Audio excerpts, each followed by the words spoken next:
구독자 여러분 안녕하세요. 오늘도 행복한 하루를 보내고 계신지요? 아니면 지치고 위로받고 싶은 마음에 여기 유튜브를 찾아오셨을까요? 바로 평소에 제가 그러하던 말이죠. 저는 지루할 때는 이 채널에서 신명나고 재미있는 사연 영상을 틀어두고 마음이 슬프고 우울할 때는 어려운 일을 당하다가 결국은 극복해낸 감동적인 사연을 듣고 있어요. 제가 여러분께 소개해드릴 이야기는 어떤 사연이 될지 모르겠지만요. 들어주시는 청취자 여러분께 조금이나마 도움이 되었으면 하는 바람으로 시작해보겠습니다. 어린 시절 우리 엄마는 절 많이 사랑하셨지만 자꾸만 이렇게 꾸중하셨어요. 세은아, 너에게 보이는 것을 남에게 절대로 얘기해선 안 된다. 절대. 만약 제가 여러분 곁을 지나가게 된다면 그런가 보다 하고 기억이 나지 않을 만큼 딱 보면 평범한 사람입니다. 그런 제가 남다르다는 것을 알게 된 것은 7살 무렵이었어요. 엄마, 저기 창문에 서 있는 검은 옷 입은 아저씨 누구야? 거기 누가 있다고 그래? 아무도 없어. 아, 세은아. 자세히 보면 엄마랑 저 아저씨는 생김새도 느낌도 다를 거야. 그렇지? 제가 손가락으로 가리킨 곳을 보신 엄마는 대수롭지 않게 넘기시려다가 불현듯 어떤 생각이 났는지 제 눈을 바라보며 진지하게 말씀했어요. 응, 뭔가 느낌도 다르고 또렷이 잘 보이진 않지만. 그래. 그런 것들은 설령 보인다 해도 못 본 척, 알아도 모르는 척 해야 돼. 또 봤더라도 절대 다른 사람에게 네가 보이는 것을 티내선 안 된다. 엄마 말 명심해. 엄마는 제가 비슷한 이야기를 할 때마다 이렇게 신신당부하셨어요. 그렇게 과민한 엄마와 달리 저는 이런 것이 특이한 줄도 모르고 지내왔죠. 옛날 우리 집에서는 마당에서 키우던 강아지 복덩이가 있었어요. 10살이던 전 처음으로 불가사의한 꿈을 꾸고 말았습니다. 꿈에서 흰 털을 지닌 복덩이는 온몸이 빨갛고 입에 이상한 검은 물체를 물고서 저를 슬프게 바라보았죠. 그런데 그날 오후 우리 복덩이는 골목길에 진입하던 차에 치여 그만 세상을 떠나고 말았습니다. 어린 저는 복덩이를 제 동생처럼 여기고 아주 예뻐했기에 그때만큼 물어본 적은 없었어요. 그 기분 나쁘고 꺼림칙한 꿈을 꿨으면 내가 목줄 잡아놓고서 집에서 못 나가게 해야 했어. 다 내 탓만 같았던 죄책감에 며칠을 울고 몸살까지 앓으며 힘들어했습니다. 이후로 다짐했어요. 내가 보고 느끼는 것을 너무 부정하지도 또 너무 믿지도 말자. 이런 내 자신이 두려워서 스스로 더 강해지기로 말이에요. 이후에는 이런 일들이 생기더라도 엄마에게조차 말하지 않았습니다. 그래서 아마 엄마는 제가 더 이상 그 이상한 존재들을 보지 않게 되었다고 믿으신 것 같아요. 그리고 나중에야 엄마가 밝힌 사실은 저를 놀랍게 만들었죠. 엄마도 어릴 때는 너와 같았어. 자칫 무속신앙의 길을 걸을 뻔했지만 지금은 아무것도 보거나 듣지 않게 되었지. 그러니까 우리 딸도 너무 걱정 말고 살다 보면 어느덧 괜찮아질 거야. 하지만 엄마의 말씀과 달리 전 큰 병까지 걸리고 말았습니다.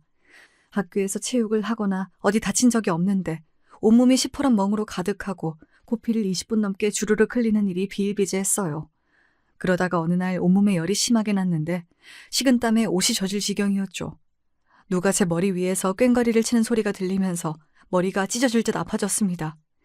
제 병색에 부모님은 대학병원으로 데려가셨고 그곳에서 전 급성 림프모구 백혈병 진단을 받고 말았어요. 병원에서는 이 병이 너무 갑작스럽게 왔고 지금 상태로는 완치를 장담할 수 없다고 포기하는 상황이었기에 부모님은 절망에 빠지셨습니다. 게다가 예전부터 가끔 흐릿하게 보이던 존재가 점점 뚜렷해져서 이제 사람과 구분이 어렵고 저에게 말까지 거는 것입니다. 아픈 몸보다 저에게 일어나는 이런 것들이 어린 저를 힘들게 만들었죠. 매일 무서워서 무릎을 끌어안고 이불을 덮어쓴 채로 병실에서 지냈습니다. 그러던 어느 날 저를 보러 오신 이모는 날카로운 눈매로 저를 한번 보시더니 엄마에게 이랬습니다. 언니는 알지? 얘 병원에서 치료받을 병 아니야. 그래. 처음엔 나도 백혈병인 줄로만 알았는데 아무래도 신병이 온 것 같아서 널 급히 부르게 된 거야. 우리 세은이 살려줄 수 있지? 신발 강한 너라면. 엄마는 자기 동생을 붙잡고 이렇게 절 살려달라고 애원하고 빌었습니다. 참 질기고 질기네. 언니 대신 딸한테 온 신병을 나라고 어떻게 하겠나? 그래도 내가 방법 한번 찾아볼게. 그때까지 엄마는 외가댁이 무속인이 태어나는 집안이라는 것을 숨기고 있었어요. 남편조차 처제가 이런 사람이라는 것을 까맣게 모르고 있을 만큼. 엄마는 제가 이리도 아프지 않았다면 가족들에게 끝까지 비밀로 하실 참이었죠. 그래서 무당인 이모를 본 적은 그때가 처음이었던 것 같습니다. 이모는 하얀 얼굴에 동그란 눈썹과 빨간 입술을 한 예쁜 언니 같았지만 매섭게 치켰던 그 눈이 정말 무서웠죠. 그래도 어쩐지 처음 본 이모가 낯설지 않고 친근했습니다. 며칠 뒤 이모는 엄마를 찾아오셨고 그 이후로 아빠와 엄마는 이모가 가져온 방책을 두고 옥신각신 싸우셨어요. 이모의 방책은 바로 제가 굿을 받는 것이었죠. 아빠는 굿이라니 말도 안 된다며 결사 반대하셨지만 죽어가는 딸을 살려볼 마지막 방법이라고 설득하는 엄마에게 결국 지고 마셨어요. 그렇지만 이모가 저에게 한 굿은 신을 모시는 신내림이 아니라 신내림을 막아주십사 비는 굿이었다고 합니다. 거짓말처럼 이모의 굿을 받은 뒤로 제 병은 씻은 듯 나았습니다. 병원에서는 정말 불가사의한 일이라고 어느 날 갑자기 백혈구 수치가 정상으로 돌아오고 모든 신체 반응이 정상이 되었다고 놀라워했어요. 얼마 뒤 처음으로 이모의 신당에 엄마가 찾아가서 감사의 인사를 드렸습니다. 이모는 제 얼굴을 깊은 눈동자를 드러내며 한참 보시더니 씩 웃으며 이렇게 말했어요.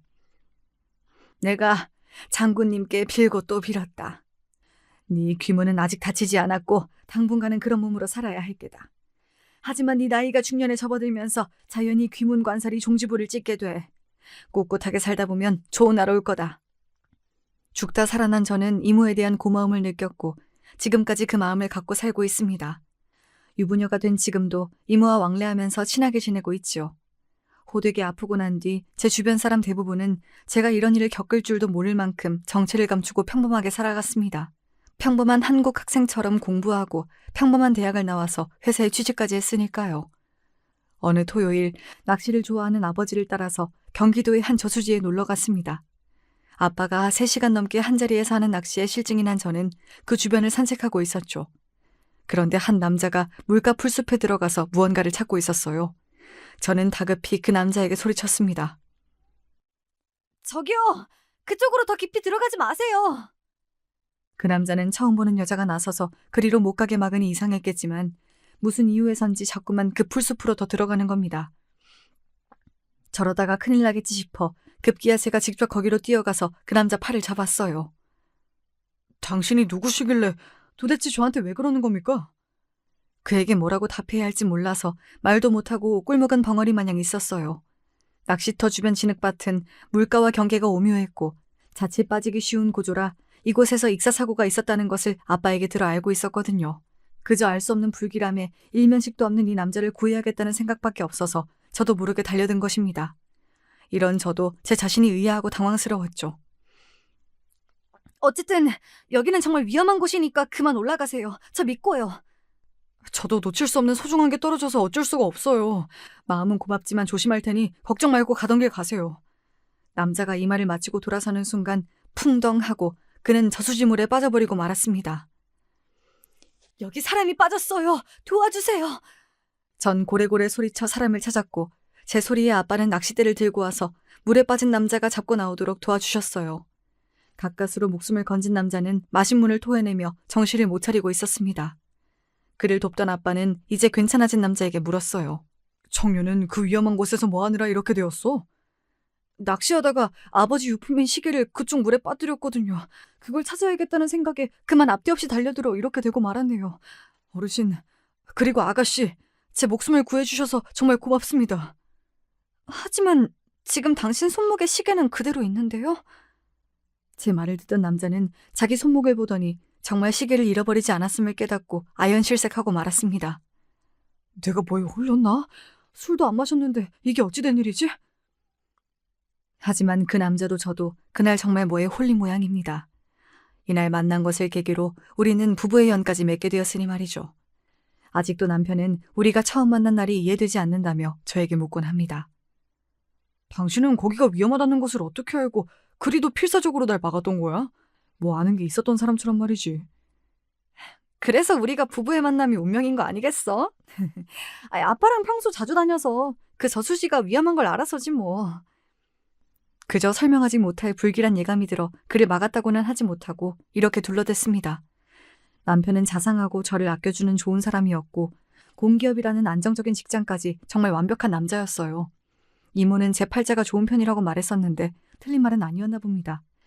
하지만 남편의 어머님하고 저는 도무지 잘 지내기 어려워서 늘 고민이었죠. 시아버지는 술과 담배를 즐기시다가 58세에 세상을 뜨시고 이후 어머님은 혼자 된 몸으로 남편과 시동생을 키우셨던 분입니다. 그렇게 고생하시다 보니 두 아들에 대한 기대감이 크셨던 것 같아요. 아들 모두 명문대에 보내고 나자 이제 좋은 집안에 조건 좋은 며느리 볼 생각으로 있었는데 뭐 내세울 것 없는 맏며느리가 들어오니 무척 실망하셨던 게지요. 넌 그 관상부터가 영 내 마음에 들지가 않아. 친정도 평범하고 직업도 그저 그러면 뭐 외모라도 빼어나던가. 내 아들은 뭐가 부족해서 저런 여자를 집에 들였을꼬. 아무리 제가 마음에 안 차셔도 그렇지 사람 면전에 대고 이런 막말을 서슴없이 꺼내는 양반이니 제가 어디 마음 붙일 수가 있겠어요. 처음 몇 번은 그저 꼭 참고 들었지만 결혼한 지 2해가 넘자 저도 이제 시모 말씀에 조금씩 맞받아치기 시작했습니다. 제가 잘못한 것도 없는데 이렇게 당하기만 하면 너무 억울하니까요. 이상하네. 우리 천상 장군 보살님은 제 관상이 엄청 좋다고 하시던데요. 남편과 그 집안 전체를 일으킬 만한 사주를 가졌대요, 제가. 저를 며느리로 들이는 집은 잔치라도 벌여야 할 거라고 그분이 말씀하셨어요. 잔치?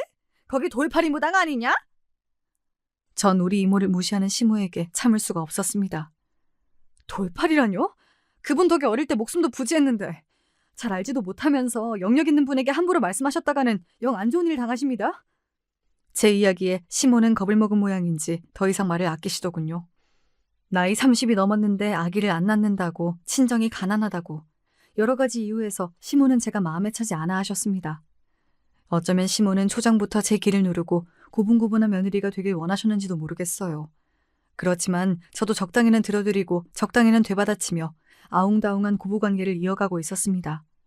뭐 그래도 그때까지는 참아낼만 했어요. 하지만 사람 둘을 놓고 하는 시모의 차별에 제 마음은 피멍이 들어갔습니다. 남편보다 1살 아래 서방님은 연봉 1억이 넘는 IT업계 재원인데 야망이 큰 남자였죠. 입버릇처럼 말하던 조건 좋은 여자와 만나기 위해 맞선을 보고 하더니 결국 원하는 결혼에 꼴이 나고 말았습니다. 직업은 이비인후과 의사에 친정집도 빵빵한 그런 여자와 결혼한 서방님은 자신의 결혼에 썩 만족스러운 모습이었죠. 그래. 내가 아들 둘을 잘 키우기는 했지. 큰 녀석은 공기업에, 작은 녀석은 연봉 높은 회사에 다니는데 거기에 딱 맞는 의사 며느리까지 들어왔으니 말이야. 이제 내 자식들은 어디에 내놔도 빠지지 않는 엘리트들이지. 아니, 그 큰 며느리만 빼고. 서방님 결혼식에서 시모는 부러워하며 축하하는 친구분들에게 이렇게 말씀하셨어요. 저보고는 너무 대놓고 손님들 앞에 서 있을 필요 없다면서 음식을 살펴보라고 필요 현장으로 보내버리셨습니다. 멀쩡하게 생기고 건실한 회사도 다니는 제가 뭐 그렇게 창피할 정도는 아닌데 시모의 태도에 위축이 된 저는 자신이 그리 작아 보이기도 처음이었죠. 시모는 자기 자신의 몸을 원체 잘 챙기는 양반이세요. 자기 남편과 친정 부모님, 언니까지 모두 60도 되기 전에 일찍 돌아가셨기 때문에 그런 집안 내력에서 오는 건강 염려증 같아 보이셨습니다. 복용하시는 영양제만 해도 하루에 10개가 넘고 그 외로 철마다 한약 챙겨 드시지 조금만 어디 안 좋은 곳이 있으면 바로 병원에 달려가시죠. 그런데 동서가 들어오고 나니 툭하면 별것 아닌 증상으로 의사 며느리에게 살펴봐달라고 하시네요. 특히 코로나 기간에 그 염려가 더 커져서 목이 조금 아프셨던 날이면 나 코로나 걸린 것은 아니겠지? 라며 본인이 1달 동안 마스크 쓰고 지나갔던 장소와 만난 사람들까지 얘기하며 자식들 앞에서 불안해하셨습니다. 자식들 입장에서는 괜찮아 보이시니 염려 마시라고 해도 시모는 요지부동이셨어요. 걱정된 마음에 저는 기관지에 좋다는 차를 사서 시댁에 가보니 어머님의 안색이 좋아지셨더라고요. 어머님, 요즘 목이 안 좋으셔서 걱정 많다면서요. 이 차가 목에 참 좋다네요. 아침 저녁으로 다려 드셔보세요. 시모는 제가 드리는 차 세트를 한 켠으로 밀면서 이렇게 말씀하셨어요. 아까 둘째가 전화해서는 하는 말이 난 코로나 걸릴 위험이 전혀 없으니 안심하라고 하더라. 그리고 택배로 이렇게 미국산 영양제 세트도 보냈지 뭐냐. 네가 사온 것은 너나 가져가서 먹거라. 난 전문가인 의사 선생님 추천대로 이 약을 먹을란다. 아무리 저나 다른 아들들이 100번을 얘기해도 귀를 막고 있던 시모는 동서의 말 한마디에만 믿고 안심하는 듯 보였어요. 그래도 그렇지 걱정하는 마음에 사들고 온 선물까지 고마워하기는커녕 대번에 거절하시니 전 속이 상했습니다. 동서가 괜찮다고 말하니까 이제야 믿어지세요? 당연하지. 의사랑 너희들이 대충 보고 말하는 거랑 같겠냐? 이래서 집안에 의사랑 판검사가 있어야 한다는 말이 있는 거다. 아주 든든하구나, 야. 저도 우리 집에 의사인 동서가 식구로 와서 좋기야 좋았지요.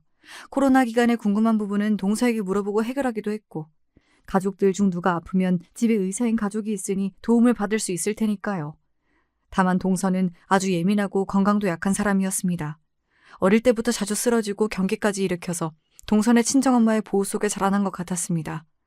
결혼한 지금까지 동서가 집안일 하나 못하도록 신혼집에 도우미를 보내주고 반찬이나 원래 마시는 특별한 물까지 친정엄마 손으로 일일이 채워넣으신대요. 시댁에서 처음 식사하는 날 동서는 식사 도중 친정엄마 전화를 받더니 이러는 겁니다. 엄마, 밥 먹고 있어요. 지금 불고기랑 박대구이랑 이런 반찬들 먹는데? 아, 그래요? 알겠어요. 전화를 끊던 동서는 시모에게 대뜸 이렇게 묻는 겁니다. 어머님, 지금 먹는 불고기랑 박대가 국산인가요? 특히 박대는 중국산이 많아서 우리나라 군산 것이 아니면 먹지 말라고 엄마가 그러시네요. 그럼. 한우 불고기랑 군산에서 올라온 박대 맞다. 사부인에게 걱정일랑 마시라고 전해드려라 꼭. 콧대 높은 시모가 진땀 흘리며 거짓말로 둘러대는 것을 보고 있자니 너무 웃긴 거예요. 부엌에서 시모의 지시대로 박대를 구웠던 전 알지요. 중국산이란 것을요. 이런 동서의 친정집에서 서방님과 결혼하게 된 숨겨진 이야기도 독특했습니다. 홀어머니의 집안 재산도 별로 없는 것 같다는 이유로 서방님과의 결혼을 친정에서 반대하자 동서는 맞서서 흥분하고 얘기하다가 그만 쓰러져서 겨우 부모님 허락을 받아낸 것이에요. 이렇게 겨우 결혼 허락은 하셨지만 시집 보낸 이후로도 낄 때 안 낄 때 없이 안 싸돈 어른은 모든 동서의 일에 참견하셨어요. 몸이 약하게 자란 귀한 딸이니 얼마나 노심초사하실까 한편으론 이해가 갔지만 과하게 그쪽 친정댁이나 시모까지 동서만 위해주고 저에 대한 차별이 심해지자 저도 모르게 점점 동서가 얄미워졌습니다.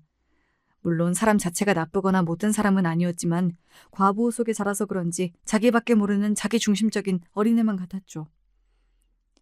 아이고, 우리 의사 며느님은 큰일 하느라 바쁘니 부엌에는 얼씬도 마라. 이렇게 당당히 집안일에서 예외로 계신 며느님이라고 해도 눈치껏 저도 도울 게 없을까요? 라고 한마디 하던가 아니면 부엌에 와서 말동무 정도는 해줄 수 있지 않나요? 동서는 거실 안마의자에 앉아서는 저와 시모가 식사 준비로 분주한 가운데 혼자 잘 놀고 있는 겁니다. 오히려 형님 저 목마른데 마실 것 없을까요? 라며 시켜 먹으니 부하가 치밀어서 퉁명스럽게 대답했어요. 여긴 우리 집도 아니고 어머님 댁인데 내가 그걸 어떻게 알아? 야야, 두 번째 냉장고에 포도랑 오렌지 주스 다 있다. 세아가 어떤 걸로 갖다 주랴? 전 오렌지 주스요. 시모는 바로 오렌지 주스 한 잔을 따라서 동서 앞에 대령했는데 주스에 입도 대기 전에 동서는 이러고 묻는 겁니다. 이거 100% 유기농 주스 맞나요? 전 첨가물이 가득한 시중에 파는 것은 절대 입에 대지 않거든요. 당황한 시모는 괜히 저에게 큰 소리를 치곤 해요. 아무리 아끼는 며느리라지만 이 상황에 민망해진 시모는 괜히 만만한 저에게 분풀이하는 거죠. 야, 넌 네 동서 취향도 모르고 올 때 그런 거 좀 사오지 그랬냐? 얼른 마트 가서 네 동서가 좋아할 만한 것으로 사와라. 아주 고급으로, 어? 저는 하다 이렇게 동서의 주스 심부름까지 해야 했습니다. 돌아와 보니 동서는 먼저 식탁에 앉아서 시모가 차려주는 반찬들을 보고만 있었어요. 그리고 다른 사람들 것은 빼놓고 딱 자기 숟가락 젓가락만 놓고 가만히 있더군요. 이런 여자가 제 유일한 동서로 들어오다니 시댁만 있으면 저 정말 답답해 죽을 것 같았죠. 그러다가 제 감정이 폭발한 것은 어느 추석 명절의 일이었습니다. 모두가 둘러앉은 식탁에 시모는 주로 동서가 좋아하는 반찬들 위주로 거기에 아들들이 좋아하는 게장이랑 갈비찜은 있었지만 제가 좋아하는 호박전 따위는 하나 없더군요. 여기까진 그래도 괜찮았지만 보기만 해도 구역질이 올라오는 토랑국까지 올리셨어요. 추석 때는 의례 먹는 음식이지만요. 전 옛날 토랑국에 대한 나쁜 기억으로 이런 증상이 있다고 몇 번이나 어머님께 강조해드렸습니다. 하지만 동서가 토랑국을 잘 먹는다는 이유로 시모는 자주 이 국을 해서 내놓으시더라고요. 어머님, 전 토랑국 냄새만 맡아도 속이 울렁거리는 거 아시면서 매번 제 국은 부엌에 갖다 놓고 올게요. 아, 형님은 토랑국을 잘 못 드시는구나. 대신 여긴 다른 반찬 많으니까 국은 안 드시면 되겠어요. 형님이 먹든 말든 신경 쓰지 않고 자기 혼자 맛있게 국을 먹고 있는 꼴이 얄미웠습니다. 도란 때문인지 동서와 시모 때문인지 결국 저는 속에서 역한 것이 올라와서 화장실로 달려가 변기를 붙잡아야 했습니다. 먹은 것이 없어서 개원할 것이 없었지만 헛구역질만 했죠. 형님, 혹시 임신하셨어요? 제가 토하는 모습에 놀란 눈으로 저를 보며 진심으로 동서는 이렇게 생각하는 겁니다. 의사를 할 정도로 똑똑한 사람이 진짜 몰라서 묻는 건지 아니면 모르는 척 고도의 여우짓을 하는 건지 헷갈리기까지 했어요. 저도 모르게 속에 있는 말까지 툭 튀어나와 버렸어요. 동서 진짜 공부해서 의대 간 거 맞지? 어머님이 토랑국 올리실 때마다 내가 토하는 거 봐왔잖아. 진짜 몰라서 묻는 거야? 아니면 나 염장 지르려고 일부러? 그럼요. 제가 얼마나 공부를 잘할게요? 형님이 토랑국을 그렇게 싫어하는지 제가 어떻게 알아요? 같이 사는 가족도 아닌데. 동서가 좋아한다고 해서 어머님이 1년에 대여섯 번은 주시잖아. 그걸 정말 기억 못한다고? 아이고, 별것도 아닌 일로다 큰 소리 나게 하지 마라. 형님이 돼가지고선 속 좁겠으리. 그리 토란이 싫으면 네 밥 들고 다른 데로 가서 먹던가. 그러자 듣고 있던 시모가 끼어들어 굳이 동서 편을 들었죠. 너무 서러운 마음이 들어 함께 있기 싫어서 혼자 거실에 가서 맨밥만 들고 먹었죠. 남편은 반찬 몇 개랑 자기 밥그릇 들고 제 옆에 와서 같이 있었습니다. 여보, 여기 당신이 좋아하는 반찬이랑 같이 먹어. 우리 엄마 진짜 너무하신다, 그렇지? 나중에 엄마 생일상에는 제일 싫어하시는 꼬막 올려서 복수해버리자. 그래도 내 남편밖에 없구나 싶네요. 눈물이 찔끔 나올 것처럼 서러웠는데 우리 남편 덕에 웃고 넘어갔습니다. 그런데 우리 동서는 몸이 약하고 잘 놀라는 것 말고도 남들과는 다른 점이 있었지요. 갑자기 경기를 일으키듯이 놀라서 덜덜 떤다던가 헛소리를 할 때가 있었거든요. 평소에는 얼마나 자주인지 몰라도 시댁에서 그런 동서의 모습을 몇 번인가 목격했습니다. 그리고 마지막 목격 이후 동서와 저의 사이는 전혀 달라지게 되었습니다. 여름 장마철이던 그날 하늘이 시커멓고 장대비가 우서서 떨어지는 을씨년스러운 날이었어요. 현관 대문으로 들어오던 동서는 외마디 비명을 지르고 그 자리에 털썩 주저앉아 버렸습니다. 바닥은 이미 빗물로 물바다인데 아랑곳하지 않고 다리를 버둥거리면서 동서는 두려움에 떨고 있었죠. 시댁 마당 한편에 작은 대나무밭이 있는데 그곳을 잔뜩 겁먹은 눈으로 보면서 괴로워하던 동서가 같이 있던 가족들은 이해가지 않았을 겁니다. 결국 서방님은 동서를 겨우 등에 업고서 집 안에 들어가야 했어요. 당황한 시모는 수건을 들고 와서 잔뜩 젖은 동서의 몸을 닦아주었죠. 아가, 너 갑자기 왜 이러냐? 뭘 잘못 먹은 거야? 아니면 어디가 아프니? 병원에 갈까? 집에 들어와서도 여전한 동서의 모습에 걱정된 가족들은 병원에 전화하는 등 허둥대고 있었습니다. 그렇지만 저만은 동서가 왜 그러는지 알고 있었죠. 가족들이 없는 틈에 동서의 귓가에 대고 넌지시 말했습니다. 동서는 아까 그거 봤지? 대나무 숲에 서 있던 그것. 제 말에 동서는 더욱 놀라며 저를 뚫어져라 쳐다보았어요. 설마 형님도 그걸 보신 건가요? 제가 잘못 본 게 아니죠. 너무 무서웠어요. 이런 미신을 믿지 못하시는 분들이 많으시겠지만 제가 남들과는 다른 것을 보는 눈을 가졌다고 말씀드렸죠. 시댁에 방문할 때면 눈을 치켜뜨고 무섭게 노려보는 어떤 여자가 대나무 숲에 서 있는 것을 가끔 볼 수 있었어요. 그렇지만 지방령이나 사람을 해치는 것 같진 않고 시가 집안의 누군가에게 원한을 가지고 있어 시가에 들리는 영가 같았습니다. 그래, 나도 한복 입은 젊은 여자를 본 적이 있지. 하지만 동서나 우리에게 해를 끼칠 영가는 아니니까 걱정 안 해도 돼. 그리고 그런 것들을 봤더라도 오늘처럼 티내고 겁먹게 되면 오히려 그것들은 동서를 노리고 더 달라붙는다. 제 경고에 흠칫 놀라던 동서는 제 다리까지 붙잡고 비는 게 아닙니까? 얼마나 무섭고 혼자 속 끓었으면 저럴까 싶어 안쓰러웠어요.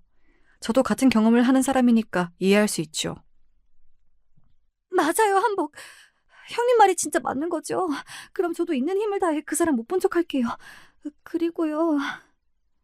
동서는 제가 같은 것을 보았다는 이야기에 놀라면서도 한편으로 안심하고 저에게 이런저런 것들을 묻기 시작했습니다. 그제야 동서가 그렇게 예민하고 몸이 약했던 이유가 이해되었습니다. 동서도 저처럼 귀문관살이 붙은 사주라서 그랬던 것이죠. 저는 이모가 지켜주셨지만 동서는 기독교 집안의 현대과학을 믿는 가족이라 이런 증상을 정신병이나 신경증 정도로 치부하고 말았을 거예요. 동서도 나도 귀문관살이라 남들이 보지 못하는 것을 볼 수 있어. 우리 이모가 신내림 받은 무녀시거든. 난 이모 덕에 보호받을 수 있었지만 자기는 혼자서 힘들었겠다. 누가 이상하게 볼까봐 어디에 이런 사정을 말 못하고. 그치?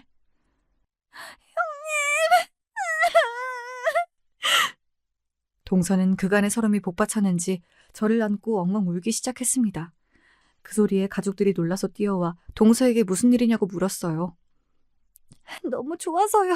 너무 다행이라서 우는 거니까 신경 쓰지 마셔요. 우리 형님 덕분에 이제 전 살았다고요. 그 이후 동서는 저를 보는 시선과 태도가 180도 바뀌었습니다. 작은 일이라도 생기면 저를 제일 먼저 찾아와 그 일을 상의했어요. 시댁에서는 제 옆에 꼭 붙어서 제가 무슨 말을 하든 경청하고 제 조언은 무엇이든 따르던 동서를 의욕의 눈빛으로 보았죠. 동서가 그렇게 변모하자 가장 놀란 사람은 바로 시모였어요. 시댁에서 여왕은 동서, 그리고 그 측근에서 온갖 좋은 것을 받으며 딸랑거리는 사람이 시모였거든요. 구박과 온갖 집안일을 다 시켜도 문제없고 완전 하층민 신세이던 저를 왕비인 동서가 저렇게 떠받드니깐 아마 시모는 미칠 노릇이었을 겁니다. 제가 무슨 말만 해도 네 형님 하고 똥으로 매주를 쓰라고 해도 따를 기세였지요. 그래서 시모가 원래 하듯 저에게 잔소리하면 동서는 무조건 제 편을 들었습니다. 야야, 고기를 그렇게 민숭민숭하게 구우면 맛대가리 하나 없어. 바싹 익혀서 고소하게 만들어야지. 남편보다 조건이 처지면 이런 거라도 잘해야지. 너는 어째 잘하는 것이 하나 없냐? 저희 집에서는 이 정도로 구워 먹는 게 일상이에요. 맛만 좋은데? 그럼 어머님께서 직접 만나게 구우시겠어요? 며느리라는 애가 더운 날 늙은 시어미를 시켜야 직성이 풀리겠냐? 어서 제대로 굽지 못해? 어머님, 고기는 형님처럼 굽는 편이 맛도 좋고 건강에도 좋아요. 어머님 구우시듯 고기가 타버리면 발암물질인 벤조피렌이 생성되거든요. 그리고 형님 더우시니까 이제 제가 구울게요. 이렇게 말하고 제 집게를 가져가서 스스로 고기도 굽는 기특한 짓을 하는 거예요. 동서의 모습에 저는 흐뭇하게 웃고 있었지만 세모눈을 한 시모는 우리를 째려보고 계셨죠. 특별한 날이 아닌데도 동선에 안 싸던 어르신은 수입 그릇이나 고급 소재 스카프 등 비싸고 호화스러운 선물을 가끔 보내주셨습니다. 시모는 여기에 넘어가서 동서를 더 예뻐해 주시는 듯도 했죠. 전에는 동서가 선물을 들고 오면 모두 시모가 독차지했지만 이제 어림도 없습니다. 도리어 저만 살짝 불러내서 동서는 선물을 주려다가 그만 시모에게 들켜버리고 말았죠. 이 크림이 스웨덴에 있는 연구소에서 개발한 줄기세포로 만든 건데 강남 엄마들 사이에서 그렇게 인기가 많다고 엄마가 특별히 사다 주신 거예요. 한 통에 50만 원이 넘는다고 저 2개 주신 거를 형님하고 나눠 쓰려고요. 아이고 동서, 나는 이렇게 비싼 크림은 부담돼서 못 쓰는 사람이야. 내 피부는 바셀린만 발라도 이렇게 깐 달걀처럼 반질되는걸? 어머님 좋아하실 텐데 어머님께 드리자.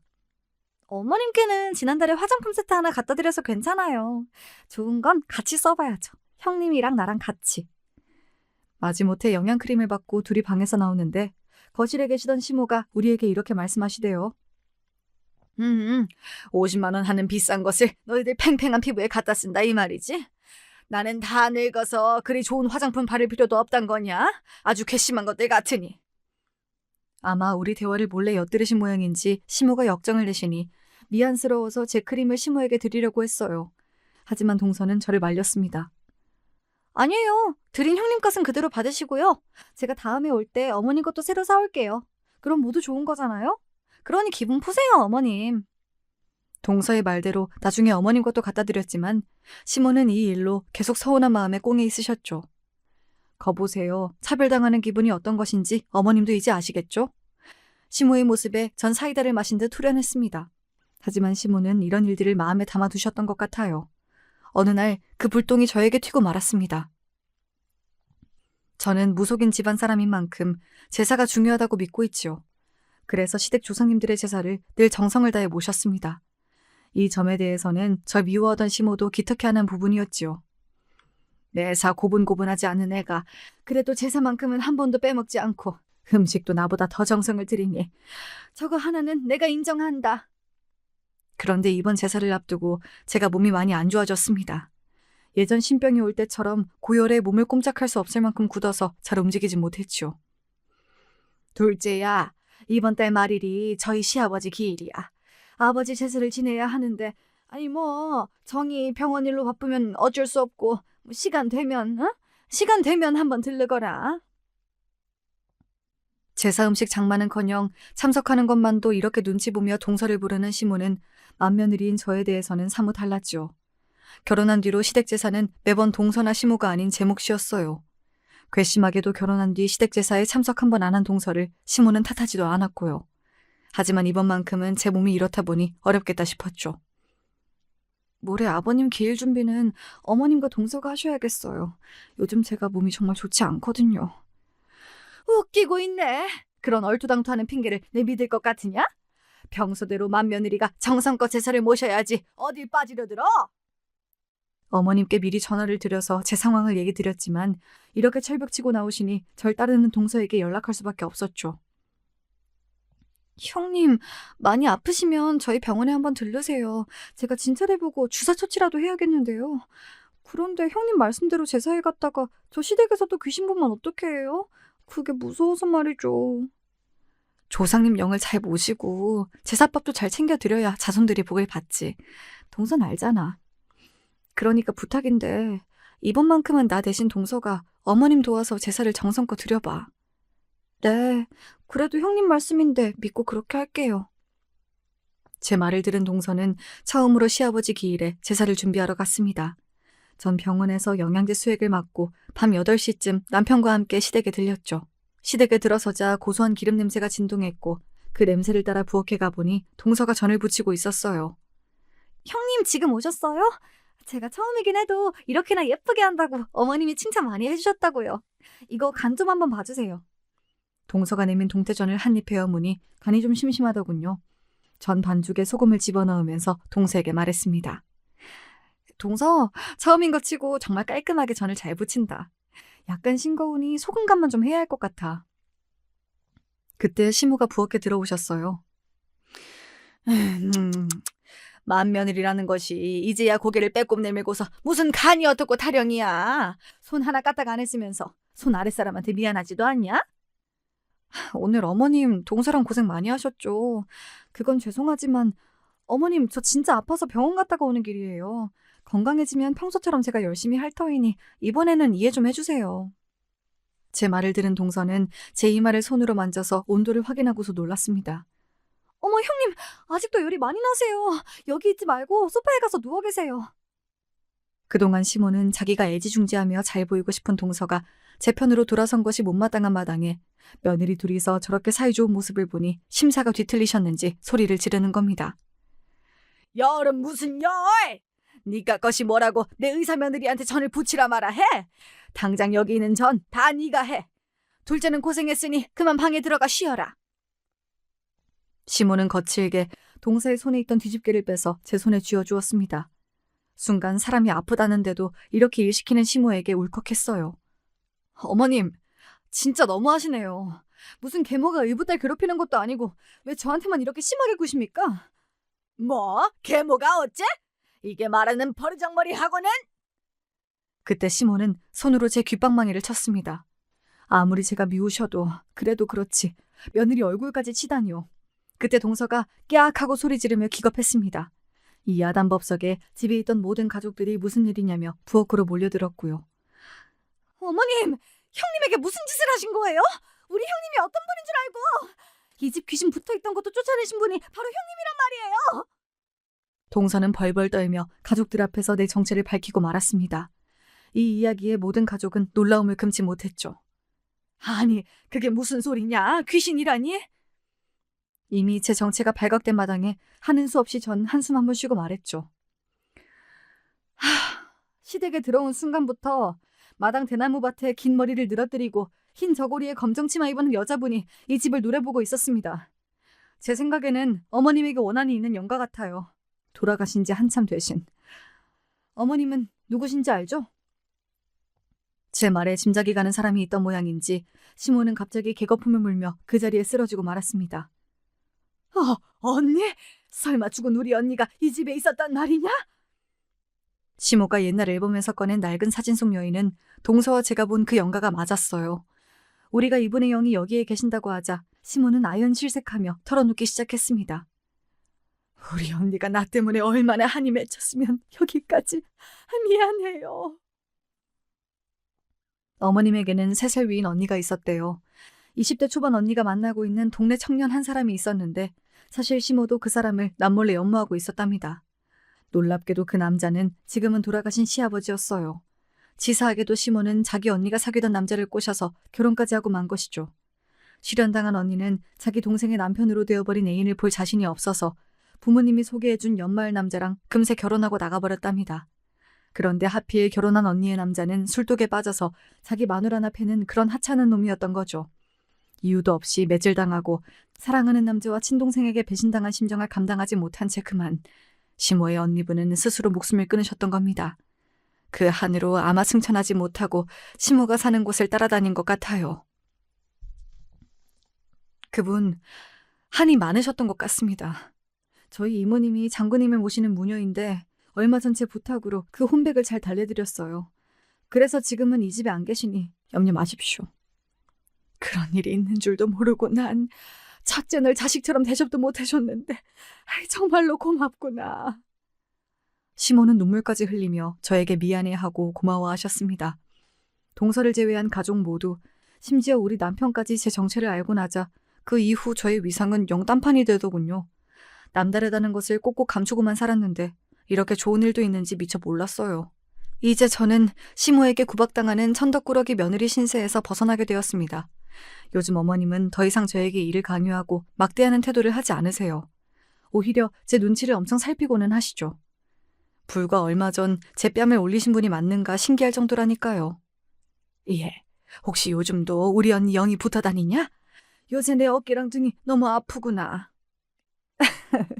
그분은 어머님을 그렇게 괴롭힐 요량으로 있는 분은 아니셨어요. 악한 마음을 잡수셨다면 이미 진즉 일을 치르셨을걸요? 동생에 대한 애정도 미움도 복잡하게 얽힌 한이셨을 것 같습니다. 지금 어머님 곁에 아무것도 없으니 안심하세요. 그렇겠지? 우리 언니 한 풀고 저 세상에 잘 가셨으면 좋겠다. 내가 미친년이지. 평생 고생만 시키다가 일찍 가버린 너희 시아버지 같은 남자에게 반해서 우리 언니에게 몹쓸 짓 했으니 말이다. 앞으로도 네가 우리 집을 잘 지켜다오. 이렇게 제가 온 가족을 지키는 수호신이 된 것처럼 저를 의지하고 대우해 주셨으니까요. 그래도 아직 저를 못 믿어하던 마음이 있던 시모가 이렇게 바뀌기까지는 한 가지 사건이 결정적이었습니다. 시부의 제삿날 사건이 벌어지고 여러 날이 지난 어느 밤, 오랜만에 기분 나쁘고 끔찍한 꿈을 꾼 저는 일어나자마자 바로 어머님에게 전화드렸어요. 아니, 새벽부터 얘가 웬 전화냐? 어머님, 혹시 오늘 외출하시나요? 다름이 아니라 간밤 제 꿈자리가 사납고해서 어머님 걱정이 되었거든요. 오늘 불길하니까 아무래도 집에만 계시는 것이 좋겠어요. 얘가 갑자기 무슨 꿈 타령이야. 우리 모임에서 꽃놀이 가기로 했어. 이따가 아침 9시에 관광버스 타러 나가야 한다. 제 꿈에 대해 자세히 설명드릴 순 없었지만 분명 시모에게 나쁜 일이 생길 것만 같아서 전 절실하게 다시 부탁드렸어요. 이러쿵 저러쿵 자세히 설명은 못 드려요. 어쨌든 제 말 한 번만 믿고 제발 오늘은 집에 계세요. 이렇게 통화를 마치고 있는데 어머님이 분명히 나가지 않겠다고 약속하신 게 아니라서 전 걱정이 되었습니다. 남편을 출근 준비시키고 전 회사에 좀 늦겠다는 연락을 드리고 나서 곧장 시댁으로 갔어요. 시댁에 도착해서 초인종을 아무리 눌러도 인기척이 없는 겁니다. 그때 시계를 보니 아침 10시. 이미 시모는 그 꽃놀이 버스를 타고 이미 나가버린 모양이었어요. 알 수 없는 두려움이 몰려와서 어머님께 전화를 드리려고 다급히 핸드폰을 가방에서 꺼내려던 그때 저기 골목에서 집으로 걸어오는 어머님이 보였지요. 아이고 다행이다. 어머님, 그 모임 안 가신 거예요? 장을 보셨는지 시장 바구니를 들고 오시던 어머님은 놀란 눈으로 저를 보셨지요. 아니, 네가 출근도 안 하고 왜 여기 와 있어? 어머님께서 나가셨을까 봐 걱정돼서 말이죠. 다행히 집에 계셨군요. 그래, 네가 괜히 재수없는 소리를 새벽부터 해서는 찜찜해서 어디 갈 수가 있어야 말이지. 아침거리 사러 잠깐 슈퍼에 다녀왔다. 그런데 너 이 땀이 뭐니? 젊은 애가 왜 이렇게 식은 땀을 흘려? 손수건으로 땀을 닦으려던 그때 시모의 핸드폰이 울렸습니다. 여보셔? 아, 성우 엄마. 아이고, 나는 오늘 꽃놀이 못 갔어요. 뭐 말 못할 사정이 생겨서. 그런데 성우 엄마랑 모임 사람들 모두 잘 가고 있지요? 어쩐 일인지 통화하시던 어머님 얼굴은 점점 굳어가고 있었습니다. 전화로 무슨 소리를 들으셨던지 입을 탁 벌리고 놀란 시모는 저에게 물어보셨죠. 어떻게 이런 일이 다 있을 수 있단 말이냐? 너 설마 이걸 다 알고서 날 못 가게 그리 막았던 게냐? 제가 무슨 무녀처럼 정확히 일어날 일을 예측하고 그런 사람은 못 됩니다. 그저 불길한 예감이 들 때는 매사 조심하고 주변 사람들에게 경계시키는 것이 고작이죠. 그래서 이렇게 그 예감이 맞아떨어지면 저조차 소름이 돋곤 합니다. 어머님이 통화하신 분은 오늘 꽃놀이에 갈 예정이었지만 갑작스러운 배탈로 일정을 취소하고 집에 계셨대요. 그런데 그 모임에 가신 친한 분이 방금 놀라운 일을 전해준 것입니다. 어머님도 같이 타고 갈 예정이었던 버스가 그만 도로에 미끄러져서 사고가 나버렸다는 것입니다. 그래서 버스에 타고 계시던 분들은 급히 병원으로 이송되고 있다고요. 다행히 큰 인명사고는 없었지만 연세 있는 분들이라 골절과 타박상 등 중경상을 입으셔서 한동안 고생하셨다고 나중에 들었어요. 솔직히 말하자면 전 귀문이 닫혀서 정상인과 같아진 지 시간이 좀 흘렀습니다. 그렇지만 이 일 이후로 우리 가족들, 특히 시모는 저를 어느 점집 보살님 모시듯 대해주세요. 거기에 대고 어머님, 저는 이제 신기가 없어진 지 오래됩니다. 라고 솔직히 털어놓을 필요는 없잖아요. 다시 예전 식모 취급하던 시모는 다시 겪고 싶지 않으니까요. 별일도 아닌데 일상적인 행동조차 시모는 자꾸만 저에게 하나하나 물어보시곤 하세요. 우리 며느리 잘 지내고 있니? 내 조만간 김장한 김치랑 네가 좋아하는 수육 싸들고 갈게. 오늘 내 약속이 저기 북쪽 방향 의정부에 있어요. 혹시 뭐 그쪽에 안 좋은 일이 있다거나 뭐 그런 건 없겠지? 북쪽이라? 네, 별다른 일은 없으실 테지만요. 버스나 차가 많이 다니는 길은 피하시고 가급적 지하철 타고 다니세요. 지하철 계단 오르내리실 때 조심하시면 좋겠어요. 오냐 오냐, 네가 말한 대로만 하고 다니마. 고맙다. 저는 그저 어머님 안심시켜드리면서 일반적인 주의 당부 말씀을 드린 것뿐인데 어머님은 또 이 말을 철석같이 믿고 따라주세요. 지금까지 우리 가족들 모두 아픈 데 없이 건강하고 무탈하게 지내고 있는데 어머님은 의사인 동서가 아니라 제 덕분이라고 믿고 계시죠. 이렇듯 저는 시모에게 당했던 마음고생을 덜고 지금 아주 잘 지내고 있습니다. 다만 제가 가진 고민 하나로 요즘 들어 마음이 복잡해요. 나이가 33살인 저는 아직까지 자식이 없습니다. 결혼해서 시모에게 이 일로 구박도 받았었지만 지금은 제가 알아서 하겠거니 아무 말씀도 안 하세요. 그런데 제가 아직 임신하지 못한 것은 우리 부부에게 어떤 신체적 하자가 있어서는 아닙니다. 그저 내 아기가 제 핏줄을 이어받아서 신병을 겪는다거나 그럴까봐 두렵기 때문이에요. 그렇지만 저라는 사람 자체는 아이를 정말 좋아하고 예뻐한답니다. 하물며 내가 낳은 아이는 얼마나 소중하고 사랑스러울까요? 그래서 아이를 갖고 싶은 마음과 무속인의 피를 끊어내고 싶은 마음, 두 가지가 싸우고 있죠. 이 고민을 친정엄마에게 털어놓으니 이렇게 말씀하셨습니다. 나도 너 같은 걱정으로 아빠 몰래 피임하면서 임신을 막고 있었다. 그런데 천지신명께서 버리신 일인지 피임했음에도 결국 너를 잉태하고 말았지. 처음엔 두려웠지만 이날까지 널 낳은 일이 얼마나 감사한 일인지. 우리 딸이 없었으면 엄마는 이렇게 행복하게 살지 못했을지 몰라. 그러니까 너도 너무 두려워하지 말고 네 마음이 따르는 대로 해보려무나. 이렇게 저에게 엄마는 용기를 주셨습니다. 그렇지만 우리 이모의 의견은 또 달랐어요. 너도 나 같은 길에 들어설 뻔했던 걸 모르는 것은 아니겠지? 장군님의 도우심으로 어떻게 거기에서 빠져나오긴 했다만 네가 자식을 낳는다면 글쎄, 자식이 너처럼 신병을 겪을 수도 있고 어쩌면 이모처럼 될 수도 있겠지. 그 모든 것을 극복할 마음이 서면 그때 가져라 자식. 두 분의 말씀 모두 일리가 있습니다. 제 고민을 듣고 계신 여러분께서는 또 어떤 의견을 갖고 계실까요? 저에게 해주실 조언이 있으시다면 이 유튜브 댓글창에 남겨주시면 감사하겠습니다. 그럼 저는 이쯤에서 물러나 볼게요. 늘 무탈하고 평안하시길 바라며 작별 인사드립니다. 안녕히 계세요.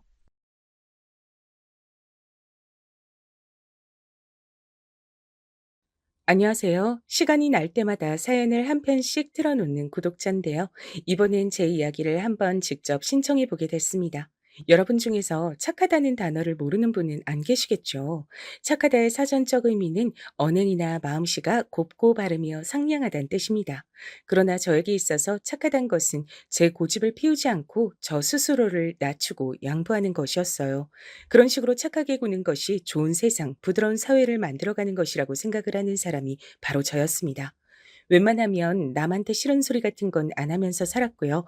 웬만하면 남의 요구를 거절하기보단 들어주는 편이었고, 웬만하면 남에게 상처가 될 것 같은 말은 입 안으로만 꾸역꾸역 삼키고 지내왔었습니다. 제가 대단히 유별난 어린 시절을 보낸 건 아니었어요. 특징이라고 한다면 어렸을 적에 외할머니 댁에서 2년 살았던 것, 그리고 동생만 셋 딸린 집안의 장녀라는 것 정도가 있겠습니다. 그 외에는 특징도 없고 평범했어요. 집안에 적당히 돈이 없었고 전 적당히 공부를 못했으며 적당히 일을 잘해서 아등바등 살아온 바였죠. 뭐든지 적당히 그리고 그 안에 착하게 이렇게 살아왔던 저는 결혼을 하고 나서도 저만의 그런 생각들을 지키며 살았습니다. 착하고 좋은 아내가 되고 싶었어요. 그런데 그런 생각을 하면서 지내다 보니 어떻게 됐던 줄 아시나요? 저에게 착한 며느리라는 압박감이 주어졌습니다. 일례로는 결혼하고 나서 3개월 정도가 됐을 때 일화가 있었습니다. 남씨가 엄마다. 엄마 지금 옥진이 이모하고 같이 밖에서 노는 중인데 너희 집에 가려고 하거든. 남편이 제 옆에서 전화를 받자마자 저를 난감한 눈빛으로 쳐다봤어요. 통화 소리를 들은 저도 이미 난감해져 있었죠. 옥진이 이모라고 일컬어진 분은 시어머니의 오랜 벗이었습니다. 그래서 남편에겐 친 이모와도 같은 분이셨고 저 또한 그분을 알고 있었습니다. 하지만 알고 있다 뿐이지 좋으신 분인지 어떠신 분인지 그런 건 전혀 겪어보지 않아 몰랐고 제 입장에선 어색하고 불편한 상대였어요. 그런데 대뜸 저희 집으로 오고 계신다니 솔직히 달갑진 않았어요. 이제 해 떨어지려고 하는데 그럼 오셔서 저녁 같이 드시면 되겠네요. 좋지. 저녁 먹고 거기서 뒹굴거리다가 하룻밤 자고 일어나면 딱이겠어. 옥진이 이모가 김치찌개 없으면 밥 안 먹는 거 우리 남식이 잘 알지? 김치찌개만 맛있게 돼도 괜찮으니까 딴 건 신경 쓰지 말라고 남식이 네가 네 처한테 말을 잘 해놔. 남편이 어색하게 웃는 동안 처인 저는 속으로 한숨이 나왔죠. 김치찌개에 별로 자신도 없었고 옥진이 이모라는 분이 아무리 집안의 대소사까지 함께 하시는 분이라지만 대뜸 사전 예고도 없이 이렇게 오셔서 하룻밤까지 묵고 가신다는 게 마음이 불편했어요. 오시기로 작정을 하신 것 같은데 말릴 수도 없고 여기까지 일단 오시고 나면 하룻밤 주무시고 가시는 걸 막을 수도 없을 테고 그런 상황에서 제가 남편에게 기껏 한 말은 이것이었습니다. 여보, 이모님 오시면 잠자리 불편 느끼실 텐데 어떡하지? 어머님만 오시는 거면 괜찮은데 손님용 매트리스가 너무 아담하잖아. 베개도 부족하고. 저의 작은 속삭임을 듣고서 남편은 큰 목소리로 전화기에 대고 말을 했죠. 엄마, 수정이가 그러는데 이모 오시면 불편하게 주무셔서 안 된대. 잠자리가 불편하실 거라는데? 그래도 괜찮으셔? 왜 하필 얘기 전달을 그런 식으로 한단 말입니까? 남편은 본인도 괜히 두 사람의 깜짝 방문이 달갑지 않았던 터라 제가 꺼낸 내용은 핑계거리 삼게 돼서 좋았던 모양이지만 전 초조해졌어요. 그래서 제가 욕을 먹으면 어쩌나 싶어서요. 에이, 남씨가 그런 건 신경 안 써도 돼. 너 옥진이 이모가 해외여행 가서도 땅바닥에서 잘만 잔 사람인 거 몰라? 그냥 누울 자리만 있으면 만사 오케이야. 걱정 말고 우리 곧 갈 테니까 준비나 대충 해둬. 시어머니께선 명랑하게 대답하셨고 저희 부부는 이제 잠자코 시선 교환이나 하면서 집안을 급하게 청소하는 수밖에 없었습니다. 특히 저는 부엌에 가서 식재료를 살펴보느라 여념이 없어졌죠. 기왕이면 착한 며느리가 되어서 사랑받고 싶단 마음이었죠. 그래서 제가 그냥 불편한 상황을 감수하는 게 도리어 결국은 가장 편한 길일 거라고 믿었습니다. 집에 도착하신 시어머니께서 툴툴거리셨을 때도 참하게 굴었어요. 예. 네가 우리 아들한테 옥진이 이모하고 나하고 둘이 안 왔으면 좋겠다고 그렇게 말했니? 아니에요, 어머니. 갑자기 오신다고 해서 놀랐을 뿐이죠. 잠자리 불편하실까 봐 걱정됐던 거지. 두 분 오시는 게 싫은 건 아니었어요. 부디 말만 그렇게 하는 게 아니라 그게 진심이길 빈다. 근데 저녁 반찬은 김치찌개가 전부야. 집에 있는 거 대충대충 꺼냈구만. 시어미 정도는 별 손님도 아니다 이거지? 메뉴가 어쩜 이렇게 단출해? 그게 있는 재료가 얼마 없어서요. 마침 내일 장 보러 가려고 했던 참이라 오늘은 냉장고가 좀 비었어요. 그래서 있는 걸로만 차렸습니다. 다음에 오시면 더 맛있는 걸로 차려드릴게요. 내일 보려던 장 오늘 보면 어디가 덧났을까? 그리고 우리 남식이가 평소에 집에서 얼마나 별 볼 일 없게 먹고 살았을까 하는 게 내 눈에 보여서 마음이 좀 그렇네. 금쪽 같은 아들내미 장가 보내놨더니 집에서 밥도 제대로 못 먹고 사는구나. 아휴, 내가 이럴까봐 진작 여기 와서 살림살이 들쑤셔 놓을까 싶다가도 아직 신혼이니까 알아서 살림 꾸리고 밥 해먹고 이러고 살고 있으랍시고 내가 그냥 뒀었는데 괜히 그랬다 싶다. 역시 어른이 참견을 해야 제대로 돌아가는구나. 간장도 이게 뭐야. 꼴랑 진간장 하나 두고 산다. 우리 남식이가 국간장 맛을 얼마나 좋아하는데. 시어머니께서 부엌을 기웃거리시며 타박하셨을 때 저는 제가 미흡한 게 많았다고 생각하면서 반성이나 하고 있었습니다. 차려진 게 별로라서 많이 안 먹을 것 같다고 하셨으면서 막상 식사가 시작되자 한 그릇 뚝딱 해치우시더라고요. 그럴 수밖에 없으셨겠죠. 김치찌개에 계란말이, 김까지 밥도둑 조합이었으니까요. 잘 드셔놓고도 남편 안 볼 때 저한테 오셔서 음식은 가짓수가 중요하다 이런 말씀을 어찌나 귀따갑게 하시던지요. 우리는 그냥 거실에서 대충 TV나 보다가 즐겁게 시간 보내고 자면 된다. 너희들 어서 방에 들어가서 자라. 주무실 때도 그렇게 호탕한 말씀을 하시더니만 아침이 되자 저한테 오셔서 밤새 등이 아파 죽는 줄 알았다는 소리를 어찌나 하시던지 제가 죄인이 된 것 같았습니다. 남편 앞에선 딱히 안 그러셨어요. 근데 저한테 따로 오만 소리를 다 하시니까 제가 정말 심란했습니다. 어머님, 제가 다음엔 더 잘해드릴게요. 이번에 신경 못 써드려서 죄송합니다. 그래. 다음에 어떻게 하나? 어디 한번 보자. 그리고 너 앞으로 우리 남식이 밥 좀 잘 챙겨줘라. 결혼하고 나서 오히려 볼 사람 불쌍하게도 쏙 빠진 걸 보니까 내가 마음이 아파서 네가 도무지 곱게를 안 보인다. 넌 오히려 낯빛이 좋아졌잖아. 제가요? 화장품을 바꿨는데 제 피부에 잘 맞나 보네요. 사실 제가 바빠서 더 못 챙겨 먹었는데 아무튼 밥 차리는 거 신경 써서 잘 지내겠습니다. 예쁘게 봐주세요. 예뻐야 예쁘게 봐주지. 일단 너 하는 거 봐서. 헤헤 웃으면서 고개를 꼬박 숙여 보였던 그때 제 자신에게 저도 묻고 싶어요. 대체 뭘 예쁘게 봐달라고 그렇게나 저자세로 굴었던 걸까요? 전 미움받고 싶지 않기도 했지만 저로 인해서 시댁이 서운한 기분을 느끼게 되는 것 자체가 싫었던 듯 싶어요. 그렇게 되는 게 싫어서 제가 귀찮고 힘들고 피곤하더라도 감수하면서 지내는 게 낫다고 여겼습니다. 불편함을 참지 않고 사는 건 왕이나 가능한 일이라고 생각했어요. 예, 너 혹시 집에 굴소스라는 거 있니? 내가 뭐 좀 하려고 하는데 그게 꼭 들어가야 한다고 하더구나. 근데 나는 그런 소스들이 영 느끼해서 집에 안 사다 놓거든.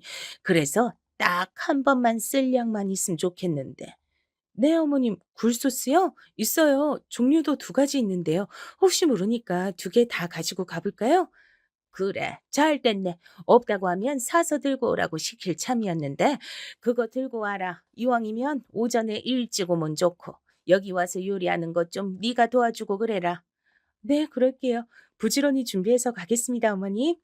시어머니께서 찾으시는 게 저한테 있다는 것만으로도 뿌듯해서 그걸 챙겨서 시댁으로 부지런히 발걸음을 했던 모습이 그 시기에 저였습니다. 시어머니께서는 지인분들과 교류가 활발하신 분이었어요. 당신의 친척들과도 교류를 꾸준히 이어가셨으니 인맥 관리는 기본적으로 신경 써서 해오신 분이라고 할 수 있었습니다. 저는 인간관계를 깊고 좁게 사귀는 스타일이었기 때문에 종종 시간 맞는 지인분들과 여행도 가시고 이런저런 맛집도 다니시며 서로의 집에 초대를 하며 노시는 시어머니의 모습이 신기하면서도 어딘가 멋져 보인다고 생각을 했던 것 같아요. 좋게 보였다는 것이죠. 시댁에 가면 시어머니께서 지인분과 통화하시는 광경을 자주 봤고요. 심지어는 시댁으로 놀러온 지인분들과 마주쳐서 인사를 나누는 일도 있었습니다. 우리 며느리가 얘가 기본적으로 좀 맹해서 그렇지 착한 편이야. 부엌 일에 손이 워낙 굼떠서 그렇지 요리도 영 못하는 솜씨는 아니고 그래서 현재까지의 평가는 그럭저럭 쓸만하다거나 할까? 저를 겨냥하며 당신의 지인분들께 그런 소리를 하시는 걸 들은 적이 있었어요. 그때 저는 부엌에서 과일을 깎던 중이었고 시어머니께선 지인 두 분과 거실에 상을 펴놓고 차를 드시는 중이었습니다. 며느리를 고분고분한 인물로다가 잘 들였네. 좋겠다. 나는 며느리가 큰 년이고 작은 년이고 싸가지가 없어서 볼 때마다 화병 날 것 같아. 마음 같아선 확 둘 다 이혼시키고 싶은데 울 아들들 이혼남 만들 순 없으니까 참는 거야. 저런 그러길래 내가 그것들 기어오르지 못하게 초장에 단속 좀 하라 그랬잖아. 내 말 안 듣고 살더니 결국 그렇게 되네. 아유, 몰라. 그냥 짜증나. 원래 며느리가 시어머니 눈치 보고 머리 숙이고 사는 게 정상 아니야? 나도 그렇게 살았는데. 그것들은 왜 그렇게 대가리가 빳빳한지 모르겠어. 그런 의미에서 난 자기가 너무너무 부럽다. 배 아파서 부럽단 말 하기 싫은데 안 할 수가 없어. 나도 자기처럼 편하게 부려먹는 며느리 있었으면 좋았을 텐데. 아이고 참. 내가 표현이 좀 그랬니? 아니, 맞는 말 했네. 편하게 부려먹는 중 맞아. 근데 아직 멀었어. 갈 길이 구만리야. 나도 며느리 교육에 한참 더 바쁠 것 같아. 세상 일 중에서 어디 거저 얻는 게 하나라도 있어? 전부 다 노력하고 계획을 세운 다음에 얻어지는 것들이지. 내가 그래서 우리 며느리한테 앞으로 계속 부엌 일을 빡세게 시키려고 하잖아. 반찬을 사다 먹는다, 어쩐다 하면서 식은빵 떠는 젊은 것들이 오죽 지천에 널렸어야지. 우리 아들한테 그런 거 먹는 결혼 생활을 난 절대로 하게 할 생각이 없어. 이 기분을 뭐라고 설명해야 할지 모르겠는데 왠지 모욕을 당한 것만은 확실한 것 같은 그런 기분이 들어서 머리가 어지러운 통에 과일 접시를 얼른 내가지 못하고 잠시 싱크대에 몸을 기대고 서 있었습니다. 잠시 후에 과일 깎아온다더니 왜 이렇게 금뜬 거냐고 큰 소리로 타박하시는 시어머니의 목소리가 들려왔고 그제서야 저는 정신을 차리고 후다닥 달려갔어요. 지인분들이 절 바라보시는 표정이 마치 쓸만한 종년을 봐서 부럽다는 눈빛 같았습니다. 이런 생각 하지 말자. 어쨌든 어머님이 날 좋게 봐주시는 거고 앞으로 나와 잘 지내보시겠다는 생각 아니겠어? 결국 그런 건데 괜히 그런 대화 내용 가지고 내가 머리를 싸매며 상처받을 필요가 뭐 있어. 그냥 잘 지내면 되는 거지. 저는 그런 식으로 마음을 다 잡았죠. 공손한 웃음을 짓는 절 보시곤 시어머니께선 내가 이 정도야 라는 식으로 지인분들을 향해 어깨를 으쓱거렸습니다. 저는 시어머니께 제가 도움이 된다면야 좋은 일이라 여겼죠. 좋은 게 좋은 거란 희대의 명언도 있잖아요. 하지만 제 가슴은 저도 모르는 사이 멍울이 져가고 있었습니다. 아닌 척 굴어보고 외면을 해봐도 별 수 없이 은근하게 쌓여가는 것이 상처더라고요. 언제부턴가 시어머니와 통화를 하고 나면 가슴이 답답해졌습니다. 그러면서도 전 통화를 하는 와중엔 싹싹한 목소리를 냈고 시어머니께서 불편하시지 않게 추임새를 열심히 넣느라 바빴어요. 착한 아이 콤플렉스라는 단어가 어느 날 제 눈에 들어오더군요. 답답한 가슴을 안고도 제가 꼭 눌러 참는 이유가 그것 때문인가 싶었습니다. 다른 사람들로부터 착한 아이라는 소리를 듣고 싶으니까 스스로의 욕망을 억누르고 억지로 노력하며 행동하는 게 착한 아이 콤플렉스라고 하더군요. 착하게 굴지 않으면 사랑받지 못하고 미움을 받게 될 것이라는 불안감에 생기는 방어 기제의 일환이라는 설명의 대목에서 가슴이 뜨끔거렸습니다. 제가 아무래도 착한 며느리 콤플렉스 환자인 것 같았거든요.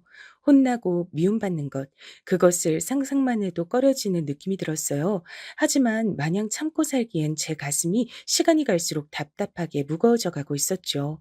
제가 이런 며느리니까 시어머니께선 점차 날뛰기 시작하였고, 그건 남편도 딱히 예외가 아니었습니다. 경기도 파주에 어마어마하게 큰 규모의 대형 카페가 생겼다고 하길래 젊은 사람들 다 거기 가서 논다는데 저도 한번 가보고 싶었어요. 남편도 그곳의 사진을 보더니 대본에 오케이 하더군요. 설레는 마음으로 어느 주말에 날짜를 정했습니다. 그날은 마침 시어머니께서 경기도 성남에 지인분의 자녀 결혼식에 참석하신다는 날이기도 했어요. 즐거운 기분으로 일찍 일어나서 아침밥 차려서 남편이랑 먹고 점심때 맞춰서 카페에 도착하기에 가려고 준비해 들어갔을 때였습니다. 남편이 갑자기 걸려온 전화를 받더라고요. 네, 엄마. 뭐라고요? 옥진이 이모가 편찮으세요? 딱 그 소리를 듣는데 예감이 안 좋더라고요. 아니나 다를까 전화를 끊고 남편이 하는 소리가 본인이 시어머니 오늘 결혼식장까지 모셔다 드려야 할 것 같다 그랬습니다. 엄마가 원래 옥진이 이모네하고 결혼식 같이 참석하려고 하셨잖아. 이모네 큰딸이 모셔다 드린다 그래서. 근데 아침부터 갑자기 이모가 편찮으시다네. 그래서 그 집 따님이 못 모셔다 드리게 된 거야? 어머님은 자기한테 부탁을 하신 거고? 그래, 알았어. 뭔 상황인진 알겠는데, 그러면 나는 2주 동안 오늘만 기다렸는데. 어쩔 수 없지. 그렇다고 엄마가 부탁하시는데 어떻게 안 들어드려? 혹시 심심한 거면 당신도 같이 갈래? 지금 심심해서 하는 소리가 아니잖아.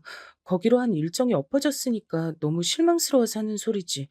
자기가 성남까지 다녀오면 시간이 너무 늦을까? 엄마 모셔다만 드리고 내가 얼른 오면 괜찮을 것 같기도 해. 결혼식장에서 지인분들 엄청 만나실 테니까 돌아오시는 건 얻어 타실 차가 되게 많을 거야. 어차피 거긴 저녁까지도 많이들 가는 카페라면서. 그럼 오후에 가도록 할까? 그래, 알았어. 자기가 어머님 모셔다 드리고 와. 난 기다리고 있을게.